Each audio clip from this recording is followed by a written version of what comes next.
রাত তখন 8টা হবে। আসরটা খুব জমে উঠেছে। এরই মধ্যে বৃষ্টিও ঝেঁকে এলো। সবার মধ্য থেকে শচীন হাত তুলে চেঁচিয়ে বলল, এই সব শোন আমার কথা, এটা কিন্তু সত্যিকারের ভূতের গল্প। ভূতটাকে একেবারে আমার নিজের চোখে দেখা। সবার মধ্য থেকে ফণি বলল, তোর চোখে তো -8 পাওয়ারের 10 মারে। তুই যতটা দেখিস তার চেয়ে 10 গুণ করিস কল্পনা। পূর্ণ গল্প ভালোবাসে। ও বলল, আহা শোনোই না, সবটাই কি আর মিছে কথা হবে? এই কথাটা শোনা মাত্রই শচীনের মুখ লাল হয়ে উঠল। ও বলল, মিছে কথা বলতে ওস্তাদ তুমি? ওতে যদি কোনো প্রাইজ থাকতো না, তাহলে তুমি পেতে প্রথম পুরস্কার, এবং ওই সঙ্গে একটা মেডেলও পেতে। আমি যা বলছি এর 100% সত্যি। তখনই বড়দা বলল, আহা চট কেন, আমরা কেউ কিছু তো বলছি না। তবে ভূত টুত। তখনই শচীন হাত নেড়ে বললে, আরে বলছি তো, একেবারে আমার নিজের চোখে দেখা। কি ভূত? হ্যাঁ, একেবারে রিয়েল ঘোস্ট। আরে আমাদের বাড়িতে সেই যে চাংড়ি পোতার চণ্ডী আসতো, দেখেছো তো? আরে সেই যে কালো রোগা ঠ্যাঙা, চোখ দুটো বড় বড়, মাথায় ঝাঁকড়া চুল, ডান পাখানা একটু ছোট বলে নেংচে চলতো। তখনই সকলে সমস্বরে বলে উঠল, হ্যাঁ হ্যাঁ, সেই যে খুব কাঁঠাল খেতে পারতো। আরে দেখ, কাঁঠালের সময় সে কোনদিন আসেইনি, আসতো তো পৌষ মাসে। পূর্ণ তখনই খাটো গলায় বলল, হ্যাঁ পিঠে খেতে। কিন্তু স্বর খাটো হলেও তার হুলটুকু গিয়ে বিঁধল শচীনের মনে। সে কটমট করে পূর্ণর দিকে তাকিয়ে বলল, ও খুব মাছ ধরতে ভালোবাসত। গ্রীষ্মের পর একটু বর্ষা পড়লেই চারের পোটলা ছিপ হাতে চণ্ডী সেই কোথায় 3 ক্রোশ দূরে ষষ্ঠীডাঙ্গার ঘোষেদের পুকুরে, কখনো 7 মাইল দূরে কুমিরখালির জোড়া দিঘিতে, 2 ক্রোশ বাবুঘাটির বিলে, তার এধারে শঙ্খপুরের ঝিলে। তখনই পূর্ণ বললে, চাঁড়ি পোতার ঝোপে, বাড়িপুরের জঙ্গলে। শচীন তাতে কান্না দিয়ে বলে উঠল, মাছ ধরতে যেত। ওর সঙ্গে মাছের কেমন একটা যোগ ছিল। যেখানেই যাক, যেদিনই ধরুক, ওর হাতে মাছ উঠতই। আমরা যে পুকুরে চার দিয়ে ছিপ ফেলে 3 দিন বৃথা বসে থাকবো, একটা মাছও বসে টানবে না, ও সেখানে মাত্র 1 ঘন্টা বসেই হয়তো 10-এর 1 রুই কি 15-এর 1 কাতলা তুলে ফেলত। এক আশ্চর্য ব্যাপার। পূর্ণ বলল, এই থেকে প্রমাণ করা যায় ও গত জন্মে হয় বেড়াল নয় ভোঁদর ছিল। ওদের মধ্য থেকে নারায়ণ ডাক্তারি পড়েছেন, সেজন্য তার ধারণা প্রাণী জগৎ সম্বন্ধে তার প্রত্যক্ষ জ্ঞান আছে। সে বলল, কিংবা শ্বেত ভাল্লুকও কিন্তু হতে পারে, আবার কুকুর হওয়াও অসম্ভব নয়। পূর্ণ ও নারায়ণের দিকে শচীন একবার ক্রূর দৃষ্টিতে তাকিয়ে বললে, তা সেবারও গ্রীষ্মের পর রীতিমতো বর্ষা এলো। জলাগলি উঠল জলে ভরে, মাঠে মাঠে ঘাস উঠল গজিয়ে, ঝোপ জঙ্গল ঘন হলো, গাছপালা হলো শ্যামল ও সতেজ। আকাশে সারাদিন রাতি মেঘের মেলা, সেই সঙ্গে চণ্ডীটাও খেপে উঠল। রাঙা পিঁপড়ের বাসা ভেঙে বোলতার চাক পেরে মেদি গুড়িয়ে সুজি ভেজে সে শিকারের আয়োজন করতে লাগলো। ঘরের চালের বাতায় ছিপ ছিল, কাঠের বাক্সে হুইল, সুতো আর 6টা বড়শি ছিল। সেসব পেরে বার করে ওষেদের একটা রাজহাঁসের পালক ছিঁড়ে তাই দিয়ে ফাতনা তৈরি করে চায়ের মোড়কে রাংতা গলিয়ে তার ভার লাগিয়ে 3 দিনে তৈরি হয়ে নিল। কিন্তু কোথায় যে মাছ ধরতে যাবে তা কাউকে বলল না।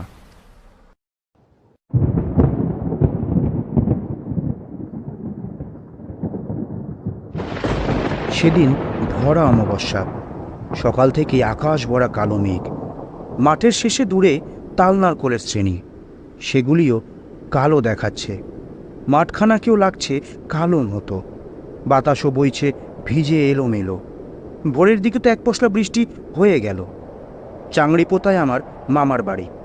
কলকাতা থেকে সেখানে আম খেতে গিয়ে দেখি মামাদের বাগান পুরো ফাঁকা। আম তো ফলেইনি, যে কটা ফল ছিল সেগুলিও বাদরে খেয়ে গেছে। তবুও সকালে উঠেই আঁকশি হাতে বেরিয়ে পড়লাম। বাগানের পাশ দিয়ে মাঠে যাবার পথ। গাছের তলায় তলায় বৃথা ঘুরে বাগান থেকে বেরিয়ে আসতেই দেখি চণ্ডী তার এক হাতে ছিপ আর এক হাতে গামছার পোটলা করে বাঁধা চার আর টোপ, বগলে বাঁশের বাটওয়ালা ছাতা, গায়ে আধময়লা লং ক্লোথের পাঞ্জাবি, পায়ে রাবারের কালো জুতো। আমাকেই দেখে সে একগাল হেসে বলল, হে ছচিদা, সকালে উঠে গাছ টাঙাতে বেরিয়েছ? চণ্ডীটা আমাকে বরাবরই বড় ভক্তি করত। আমি ওর থেকে ঠিক 2.5 বছরের বড়। তখনই নারায়ণ বলল, হ্যাঁ, তার ওই কথাগুলো ভক্তেরই উপযুক্ত বটে। পূর্ণ বলল, ভাই, এবার কিন্তু আমি কিচ্ছু বলিনি। তখনই বড়দা বলল, আহা, বাধা দাও কেন? তুমি তারপর বলো। শচীন বলল। তার উত্তরে বললাম, আরে আমি তো ভোরে উঠেই গাছ ঠ্যাঙাচ্ছি, তুই বা কেন এখনই ছিপাতে বেরিয়েছিস? কোথায় যাওয়া হচ্ছে শুনি? সে এদিক ওদিক তাকিয়ে হাত তুলে বললে, সেই পুরো দিঘিতে। কথাটা শুনেই চমকে উঠলাম। বললাম, বলিস কি রে? সে যে ভূতের আড্ডা, ওখানে কত লোকে যে অপঘাতে মরেছে তার কোনো হিসেব নেই। আজ পর্যন্ত ও পুকুরে কেউ... আরে ফিরে যা, ফিরে যা। চণ্ডী হেসে বললে, আরে ভূত বলে কিছু নেই গো ছচিদা, একেবারে কিচ্ছুই নেই। তুমি দেখো, আমি নির্বিঘ্নে ফিরে আসবো। খালি হাতে নয়, অন্তত 10-এর ওজনে 2টো রুই ঝুলিয়ে। এই বলে রাখছি, সকলের প্রথমে যেই মাছটা ধরবো সেটা কিন্তু তোমার। বললাম, না রে চণ্ডী, এমন কাজ করিস না, ওখানে কি মানুষে যায়? চণ্ডী অবশ্য শুনল না। আসি আসি আসি। একটু ব্যঙ্গের হাসি হেসে চলে গেল। আমি তার বিলীয়মান মূর্তির দিকে তাকিয়ে চুপ করে দাঁড়িয়ে রইলাম। মনে হলো ছোড়াটা পাগল হয়ে গেছে। বড় দিঘিটার এক ক্রোশের মধ্যে কোনো মানুষ যেতে সাহস করে না, কোনো গরুও সেদিকে ঘাস খেতে যায় না, এমনকি রাতের বেলা শিয়াল কুকুরও সেদিক থেকে নিঃশব্দে পালিয়ে আসে।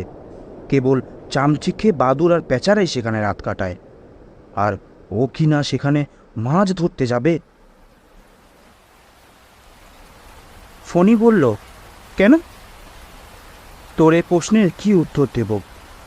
দিঘিটা যে কত কালের, এর হিসেব ও অঞ্চলের কোনো জমিদারের সেরেস্তাতেও নেই। কেউ বলে আলাউদ্দিন খিলজির সময়ের, আর কেউ বলে আকবর বাদশার আমলের, আবার তো কেউ কেউ বলে ওয়ারেন হেস্টিংস যখন ছিল তখনকার। ওখানে নাকি এক সাহেব থাকত, কিন্তু আমার দাদামশাই বলেন ওটার বয়স মাত্র 110 বছর। ওখানে রত্না ডাকাতের আড্ডা ছিল। রত্না ছিল আবার তার দাদামশাইয়ের স্যাঙাত। ডাকাতি করত রত্না, কিন্তু তাতে ভাগ বসাতেন আমার দাদামশাইয়ের দাদামশাই। সে পয়সায় তিনি জমিদারি কিনেছিলেন, তবে সে জমিদারি আর জমিদার বাড়ি এখন আর নেই। কেবল দাদামশাইয়ের ঘরে একটা পেল্লাই কাঠের সিন্দুক, একখানা মরচে ধরা ভোজালি আর একখানা পোকায় কাটা জামিয়ার পড়ে আছে। যাক, নিজেদের ঘরের কথা না বলাই ভালো। রত্না পথিকদের সর্বস্ব কেড়ে নিয়ে তাদের গলায় পাথর বেঁধে ওই দিঘিটাতে ডুবিয়ে মারত। তখনই দ্বিজেন বলে উঠল, এত পাথর সে পেত কোথায়? চাংড়ি পোতা তো পাথরে জায়গা নয়। বড়দা বললে, আরে বাপু, গল্পটা শোনোই না। শচীন বলল, একবার এক বুড়ি আর তার ছেলেকে রত্না তো ধরে নিয়ে এলো। তাদের সঙ্গে ছিল খান 2 সোনার গয়না আর গোটা 10 টাকা। বুড়ির ছেলেটা ছিল বেশ ষণ্ডা গোছের। রত্নার লোকের সঙ্গে তার বেশ একটু লাঠিবাজি হলো। ফলে রত্নার লোকটার নাকটা একদম মুখের উপরে গেল বসে। রত্না এই অপমান আর ক্ষতির শোধ নেওয়ার জন্যে বুড়ির চোখের সামনে ছেলেটাকে দিঘিতে ডুবিয়ে মারল। বুড়ি তখন আকাশের দিকে হাত তুলে চিৎকার করে বলল, রত্না, যদি ভগবান থাকে তুইও একদিন আমাকে মরবি, আমাকে মরবি। তোর সৎঘাতে কোনো ভালোই হবে না। এই এই ধরে রাখলুম, এই ধরে রাখলুম। দাদামশাই বলেন তার দাদামশাই নাকি বলেছিলেন বড়ির সাপ নাকি অক্ষরে অক্ষরে ফলেছিল। রত্না একদিন ওই দিঘির ধারে দালানটার মধ্যে দম আটকে মরেছিল। কি করে তা আর বলেননি। সে থেকে নাকি রত্না ওখানে ভূত হয়ে আছে। চামচিকে, বাদুর আর পেঁচা ছাড়া রাতের বেলা যেই ওদিকে যায় রত্না তারই গলা টিপে মারে। বেঁচে থাকতে ব্যাটার যে অভ্যাস ছিল, মরবার পরেও সেই স্বভাব বুঝল না। ওই যে কথায় বলে না, স্বভাব যায় না মলে, এ তারই ভৌতিক প্রমাণ। যাক, দাদামশাই তখন ছোট, একবার দিঘিটার ধারে গিয়েছিলেন, কিন্তু ঠ্যাঙাতের নাতি বলে রত্না তাকে কিছু বলেনি। তবে দাদামশাইকে স্বপ্ন দেখিয়ে সাবধান করে দিয়েছিলেন ওদিকে আর কখনো মারাসনি এই বলে। সত্যি কথা বলতে কি, দাদামশাইয়ের শেষের কাহিনী আমিও বিশ্বাস করিনি, কেননা তিনি ডেলা ডেলা আফিং খেতেন। চণ্ডীটার জন্যে আমার মন খুবই খারাপ হয়ে গেল। কি যে করা যায় ভাবতে ভাবতে তার দাদার কাছে গিয়ে খবরটা জানালাম। শুনেই তো তিনি জ্বলে উঠলেন, বললেন, ভূতের কিল খেয়ে আজও শিক্ষা হোক। আমরা তো কিছুতেই ওকে শাস্তাই করতে পারলাম না। বললাম, ভূষুণ্ডিদা, শিক্ষা তো পরে, তার আগে যে প্রাণহানির। তখনই ভূষুণ্ডিদা বলল, পণ্ডের প্রাণ নেবে ভূতে? এমন বাহাদুর ভূত আজও প্রেতলোকে জন্মায়নি। এর উপর আর কি বলবো। বাড়ি এসে চুপ করে বসলাম। বলে শচীন থামল। বাইরে তখন ঘন ঘন বিদ্যুৎ চমকাচ্ছে। দূরে কোনো অট্টালিকার মাথায় যেন বাজ পড়ল। বৃষ্টি ও বাতাস মেতে উঠেছে। সারসিগুলির গায়ে এসে দুটোতেই মাঝে মাঝে ধাক্কা দিয়ে ফিরে যাচ্ছে। সকলে সমস্বরে বলে উঠল, তারপর তারপর তারপর শচীন বললে, চণ্ডী তো চলেছে। পুণ্য বলল, তুমি কি করে জানলে? শচীন হাত মেরে ভ্রু কুচকে বললে, আরে এটা তো আস্ত একটা ইডিয়েট। চণ্ডী যে তখন চলেছে এ কথা কে না জানে। সকলে বলে উঠল, ঠিক ঠিক, বলে যাও বলে যাও। চণ্ডী আলের উপর দিয়ে চলেছে। তার দুধারে শস্য শূন্য ভিজে ক্ষেত। চাষিরা কোনো কোনো ক্ষেতে লাঙল দিচ্ছে। ক্ষেতের এখানে সেখানে একটি দুটি তাল গাছ। বিশ্বনাথের মন্তর ভরা মাদুলির মতো তাদের মাথায় জটার মধ্যে একটি করে কলসি বাঁধা। ক্ষেতের শেষ প্রান্তে গ্রাম। কালো মেঘের গাঢ় ছায়ায় সেগুলি ঝাপসা হয়ে আকাশের তলে মিশে আছে। চাংড়িপোতা থেকে পোড়াদিঘি পুরো 2.5 ক্রোশ দক্ষিণে, আর সেখান থেকে শয়লাগাঁয়ের নদীটি 1 ক্রোশ দূরে। চণ্ডী মাঠ ভেঙে দিঘিটার কাছে গিয়ে যখন পৌঁছল তখন বেলা 9টা হবে। দিঘির চারধারে ঝোপঝাড়, তার মাঝে মাঝে তাল, নারকেল আর কয়েকটা আম কাঁঠালের গাছ। চণ্ডী শুনেছিল সেখানে একটা বাড়ি আছে, কিন্তু এখানে একটা বাড়ি থাকার কথা, কিন্তু বাড়ি তো না না না না, ওই তো। চণ্ডী সেখান থেকে লক্ষ্য করে দেখতে লাগলো দালানটার ছাদ ভেঙে পড়েছে। একধারে দেয়াল ধসে খান কয়েক কড়িকাঠ বেরিয়ে আছে। ছাদের ভাঙা আলসেও কয়েকটা অসত্য গাছ, নিচে চারধারে ঘন ছোপ জঙ্গল। তার মাঝ থেকে কি একটা লতা যেন ওপর দিকে উঠে দালানটার একদিকে ঢেকে রেখেছে। দালানটার দিকে তাকিয়েই চণ্ডীর বুকটা ছ্যাঁত করে উঠল। কিন্তু দিনের বেলায় কিসের ভয়? সে জঙ্গল ঠেলে দিঘিটার ধারে গিয়ে দাঁড়ালো।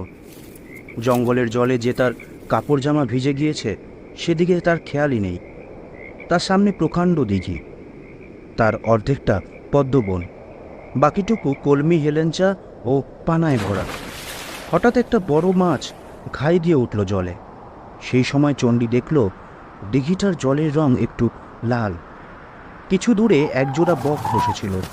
চণ্ডী সাড়া পেয়ে তারা মোটা গলায় ডাকতে ডাকতে সেখান থেকে উড়ে গিয়ে ওপারে শেওড়া গাছটার মাথায় গিয়ে বসল।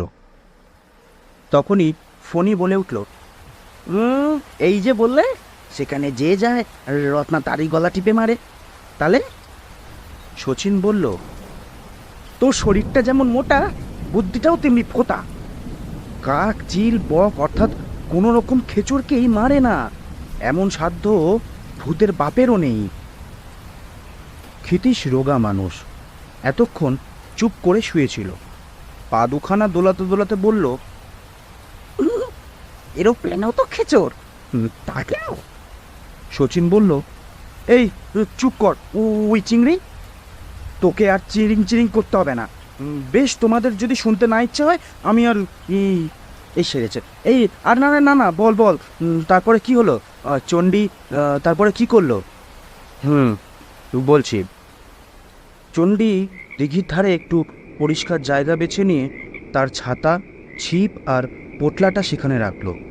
তারপর পোটলাটার ভেতর থেকে ছোট কাটারিখানা ধার করে খানিকটা জায়গায় জঙ্গল কেটে জল থেকে কলমি হেলেঞ্চা ছিঁড়ে পরিষ্কার করে চার ফেলে টোপ গেঁথে বড়শিটা হাতে দুলিয়ে জলে ফেলবার সময় একবার বাড়িটার দিকে তাকালো।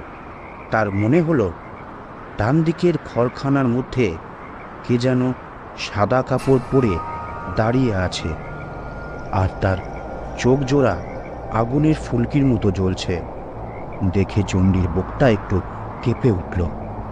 তবুও সে ভালো করে লক্ষ্য করতে লাগলো সত্যি সেখানে কেউ দাঁড়িয়ে আছে কিনা। মিনিট খানেক পরে লক্ষ্য করে আর কিছুই দেখতে পেল না সে। ওটা মনের ভুল ভেবে চণ্ডী ছিপ ফেলে খান কয়েক কচু আর টটি পাতা বিছিয়ে তার ওপর বসল। চণ্ডী তো ছিপের বাটটা পা দিয়ে চেপে চুপ করে বসে আছে। চারধারে নিস্তব্ধ নির্জন, ভিজে মাটি, পচা ডালপালার গন্ধ নাকে লাগছে। কচু বনে মশার ঝাঁক করেছে। দিঘির ওপারে একটা তাল গাছের মাথায় একটা দাঁড়কাক থেকে থেকে ডেকে উঠছে। মাছ দিঘিতে একটা মাছ খাই দিয়ে উঠল তখনই। পদ্মবনের আড়ালে একটা ভিড়ভিড়ে পাখি হঠাৎ শীষ দিয়ে ডেকে উঠল। চণ্ডীর মনটা বড় খারাপ হয়ে গেল। এমন নিস্তব্ধতা সে আগেও অনেকদিন অনুভব করেছে, কিন্তু আজকের স্তব্ধতাকে বোধ হতে লাগলো যেন পাষাণের মতো ভীষণ ভারী। কিছুতেই এটা নাড়ানো বা সরানো যাবে না। ক্রমেই যেন তার বুকের উপর চেপে বসছে। বাতাস স্থির, আকাশেও মেঘ ভার স্থির হয়ে আছে। একটি ছোট পাতা পর্যন্ত নড়ছে না।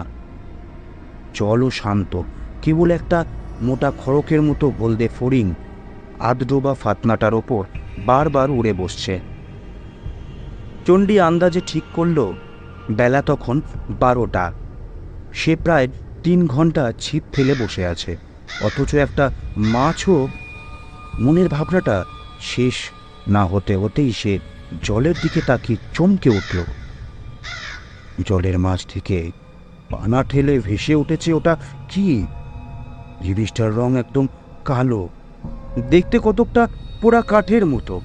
সেটা তার দিকেই ধীরে ধীরে এগিয়ে আসছে।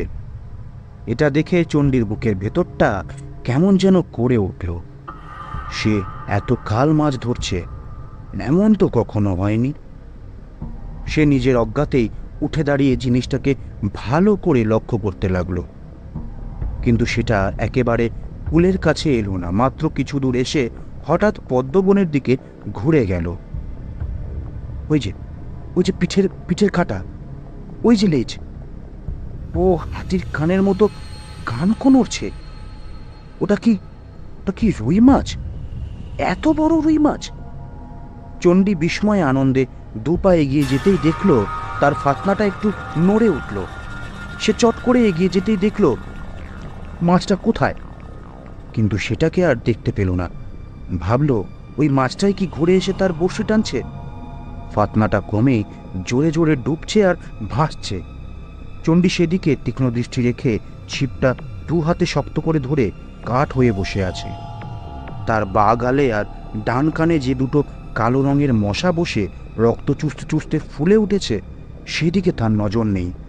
দিঘি পাড়ে তালবনের মাথায় মেঘে মেঘে অন্ধকার করে এসেছে, সেদিকেও তার কোনো খেয়াল নেই।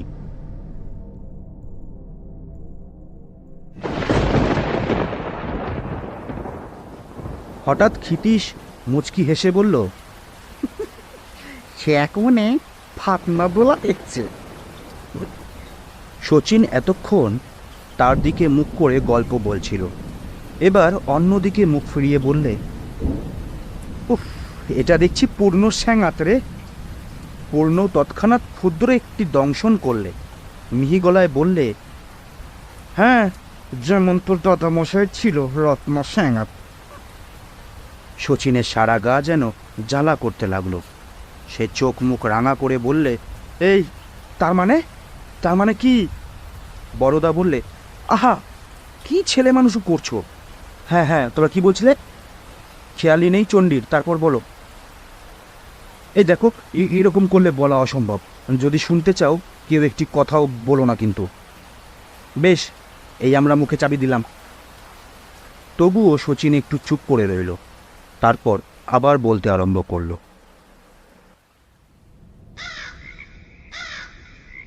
ফাতনা তো ডুবছে আর ভাসছে, শেষে যেই একবার দল হলো, চণ্ডীও মারলে সজোরে টান।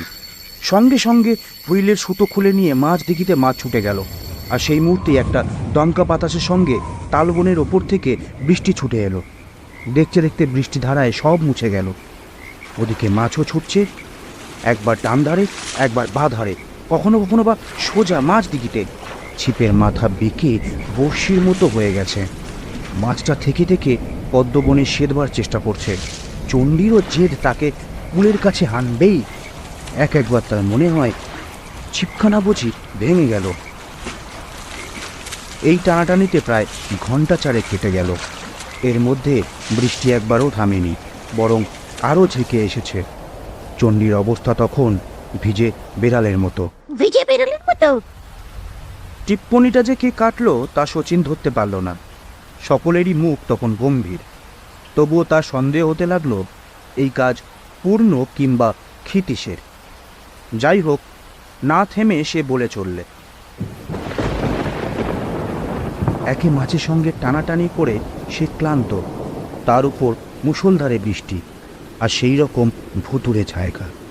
সে মাঝে মাঝে ম্রিয়মান হয়ে পড়তে লাগলো, কিন্তু মাছটার লেজ বা পিঠের কাটা যেই ভেসে উঠতে দেখে, তৎক্ষণাৎ সে শরীরে বল পায়। এমনই করে বেলা যখন প্রায় যায় তখন সে যা আশা করেছিল, মাছটা তার কিছুই না, একটা 15.5 সের ওজনের কাতলা মাত্র। তার প্রকাণ্ড মাথা, মস্ত মুখ দেখে মনে হতে লাগলো যেন একটা রাক্ষসের বাচ্চা। এই বলে শচীন চুপ করল।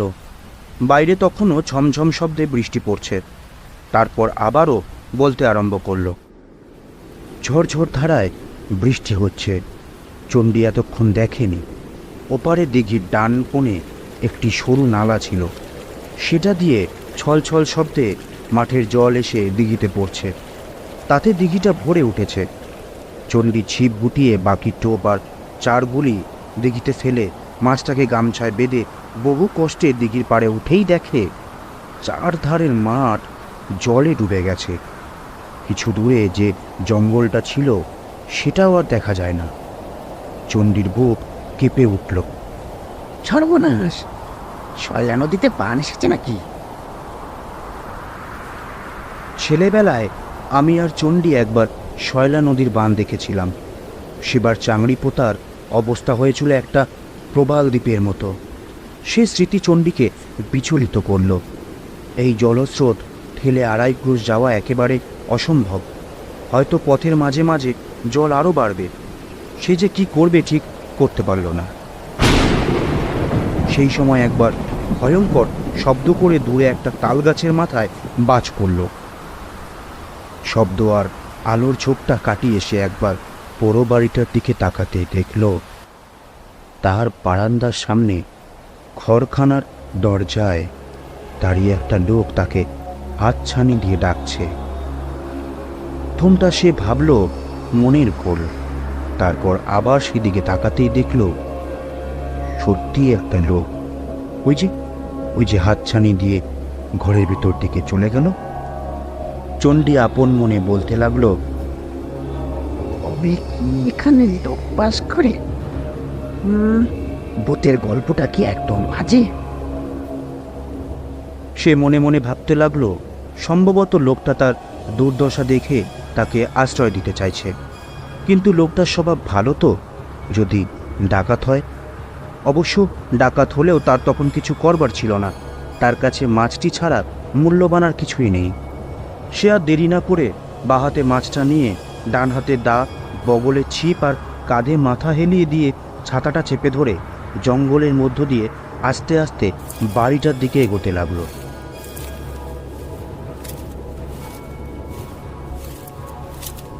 জঙ্গল ঠেলে মিনিট পাঁচেক চলে ভাঙা পাঁচিলের ফাঁক দিয়ে চণ্ডী উঠোনে গিয়ে পড়ল।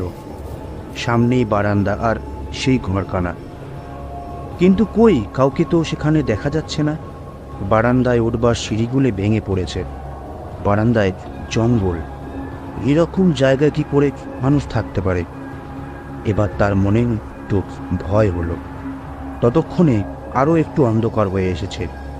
বৃষ্টি বাতাস যেন আরও মেতে উঠেছে। সে আর না গিয়ে সেখান থেকে চিৎকার করে ডাকলো, কে আছেন? ভেতরে আছেন কে? চণ্ডীর মনে হয় ভেতর থেকে যেন উত্তর এলো, চলে আসুন। চণ্ডী তৎক্ষণাৎ ভাঙা সিঁড়ি দিয়ে সাবধানে ওপরে উঠে বারান্দা পার হয়ে ঘরের চৌখাটের বাইরে দাঁড়িয়ে উঁচু গলায় বলল, আগে এই তো আমি এসেছি।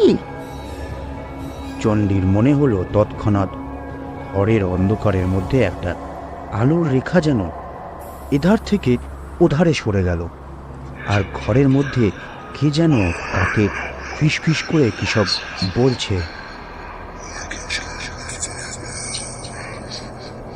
চণ্ডী আবার বলল, কে আছেন মশাই?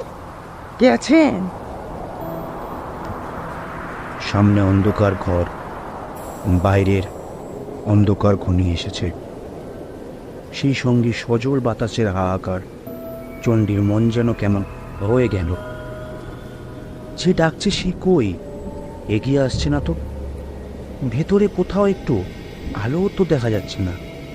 সে আবার বলল, মশাই, বড় অন্ধকার, একটা আলো।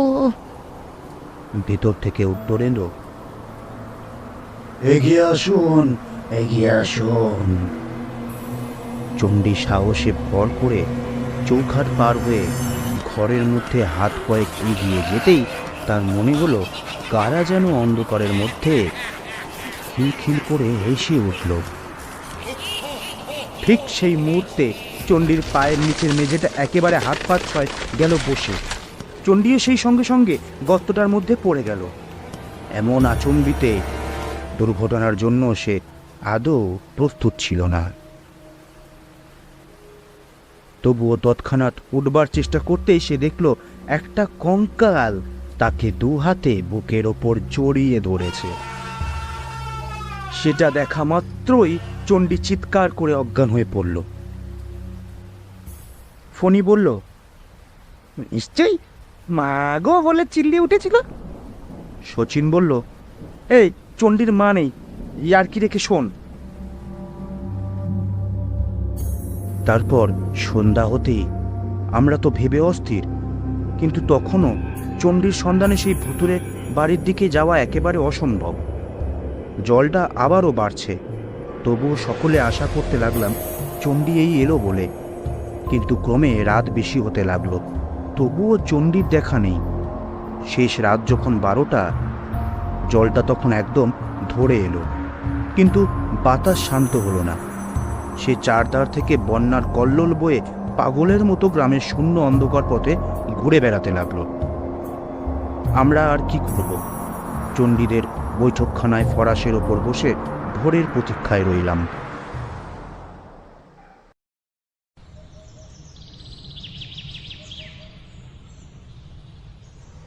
ক্রমে রাত শেষ হয়ে ভোরের আলো ফুটল। আমরাও চণ্ডীর খোঁজে বার হলাম। সংখ্যায় আমরা 17 জন। তখনই ক্ষিতীশ আসতে জিজ্ঞেস করলো, কিসে গো? শচীন বলল, ডোঙায়। পূর্ণ বলল, তাল গাছ বুঝি কাটাই ছিল?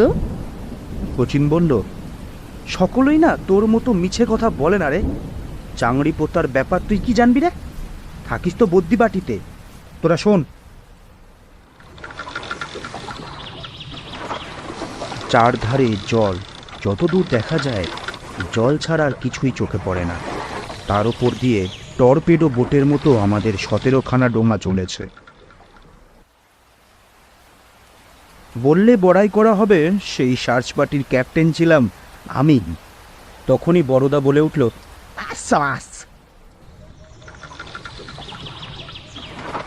আমি জানতাম কোথায় চণ্ডীর খোঁজ পাওয়া যাবে, তাই সকলকে সেই দিঘির দিকে নিয়ে যেতে লাগলাম।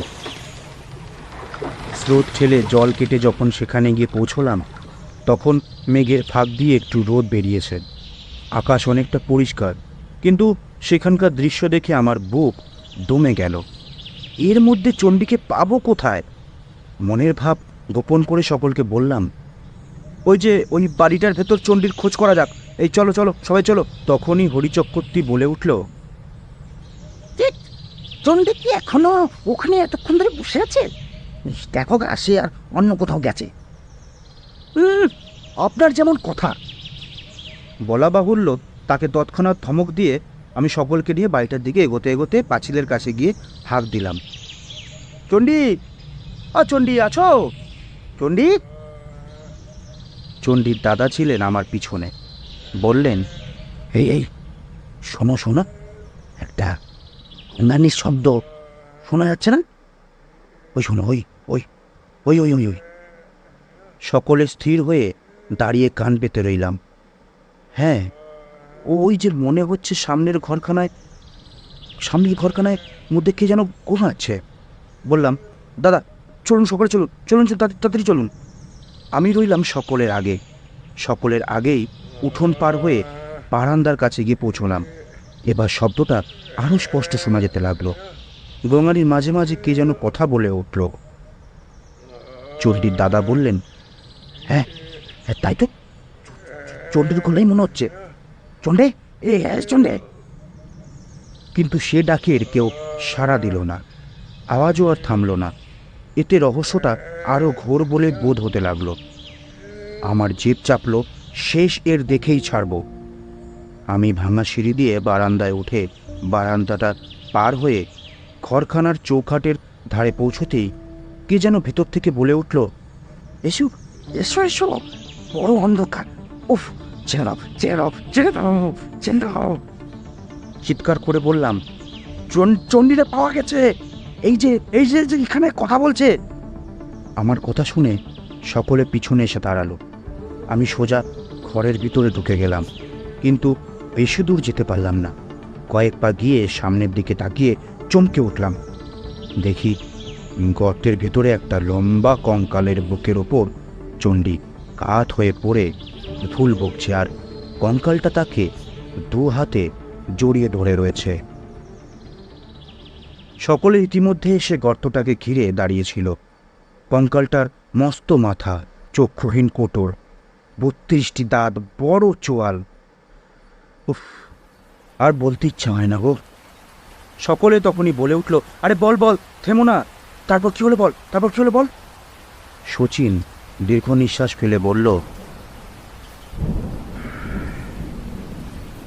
সেই কঙ্কালের বুক থেকে বহু কষ্টে চণ্ডীকে উদ্ধার করে আমরা নিয়ে চাংড়ি পোতায় ফিরে এলাম। তখনই নারায়ণ জিজ্ঞাসা করলে, এ আর সেই কাতলা মাছটা? শচীন সে কথার উত্তর না দিয়ে বলল, আমি সেই দিনই দুপুরে কলকাতায় চলে আসি। রাতের বেলায় তেতলার ঘরে দরজা বেজিয়ে একা একা বসে চণ্ডীর কথা ভাবছি। জানালার বাইরে নারকেল গাছটা বাতাসে সরসর করে দুলে উঠছে। হঠাৎ হুশ করে দরজাটা খুলে গেল। ফিরে তাকিয়ে দেখি দরজায় দাঁড়িয়ে চণ্ডী, তার হাতে একটা প্রকাণ্ড কাতলা মাছ। মাছটা তখনও খাবি খাচ্ছে। বুঝলাম চণ্ডী আর বেঁচে নেই। আমার রক্ত হিম হয়ে গেল। আমি অজ্ঞান হয়ে পড়ে গেলাম।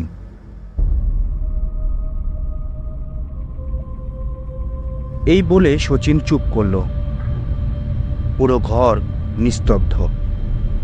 বাইরেও তখন বৃষ্টি থেমে গেছে। হঠাৎ ঘরের দরজাটা খুলে গেল। সকলে সেদিকে তাকিয়ে চিৎকার করে উঠল, চণ্ডী এসেছে, চণ্ডী।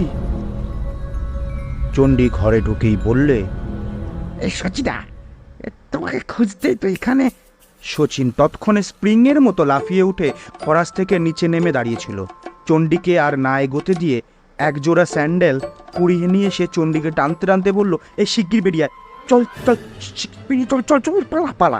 ক্ষিতীশও তৎক্ষণাৎ চিৎকার করে উঠল, আমার এক পাটি স্যান্ডেল নিয়ে গেল রে, আমার এক পাটি স্যান্ডেল। এই এই যে দুটো পায়ে, এই দুটো পায়ের স্যান্ডেল নিয়ে চলে গেল। পূর্ণ বললে, আরে ব্যস্ত হও না, ও আবার আসবার পথ করে গেল। রাস্তা দিয়ে একখানা ছ্যাঁকড়া গাড়ি যাচ্ছিল। সকলে শুনতে পেল চিৎকার করে বলছে, এই রোখো, বাগবাজার চলে তো, বাগবাজার। হ্যাঁ হ্যাঁ। তারপরে গাড়োয়ানের গলার চিৎকার ও চাকার আওয়াজ পাওয়া গেল।